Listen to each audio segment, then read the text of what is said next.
तेनालीरामा और राजा कृष्णदेवराय की कहानी।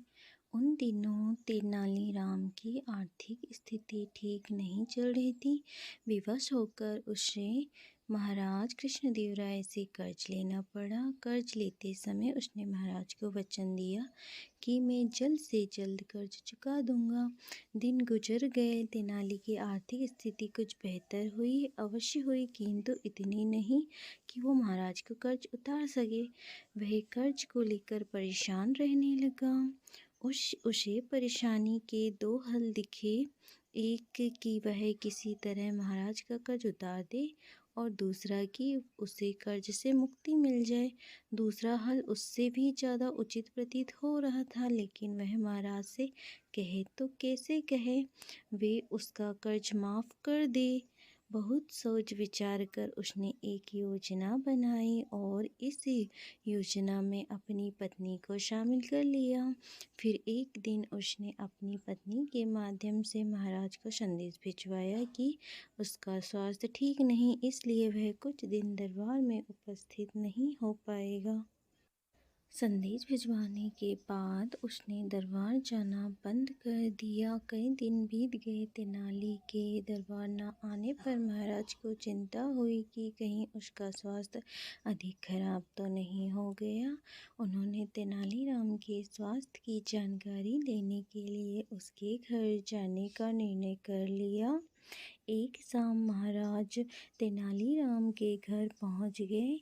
पत्नी ने जब महाराज को देखा तो तेनालीराम को इशारा कर दिया कि वह बिस्तर पर जाकर कंबल ओढ़कर लेट जाए ताकि महाराज को लगे तुम बहुत बीमार हो।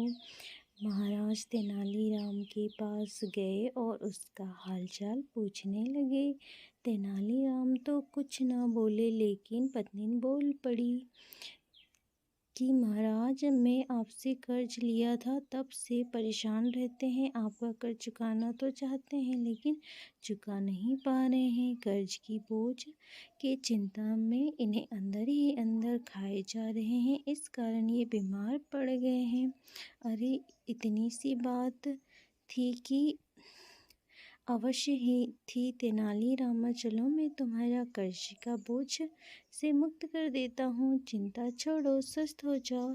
तेनालीराम को सांत्वना देते हुए महाराज बोले। ये सुनना था कि तेनालीराम कंबल फेंक तुरंत उठ बैठे और मुस्कुराते हुए बोले, आपका तेनाली को स्वस्थ देख महाराज तो बहुत क्रोधित हुए और बोले, ये क्या तेनालीराम, तुम तो स्वस्थ हो, इसका अर्थ है कि कर्ज से मुक्ति होने के लिए तुम बीमारी का बहाना कर रहे थे। तुम्हारा इतना साहस, तुम्हें दंड के पात्र हो। तेनाली ने हाथ जोड़ लिए और भोलेपन से बोले, महाराज, मैंने कोई बहाना नहीं किया। मैं सच में कर्ज के बोझ से बीमार पड़ गया, लेकिन जैसे ही आपने मुझे उस बोझ से मुक्त किया, मैं स्वस्थ हो गया। महाराज क्या कहते। तेनाली की चतुराई और भोलेपन के मिश्रण से उन्हें निःशब्द कर दिया। से हमें यह सीख मिलती है कि हमें कर्ज कभी नहीं लेना चाहिए। कर्ज हमारे परिवार को नुकसान पहुंचाती है। कर्ज में आदमी अंदर ही अंदर मरने लगता है और पूरे परिवार को इसकी सज़ा भोगनी पड़ती है।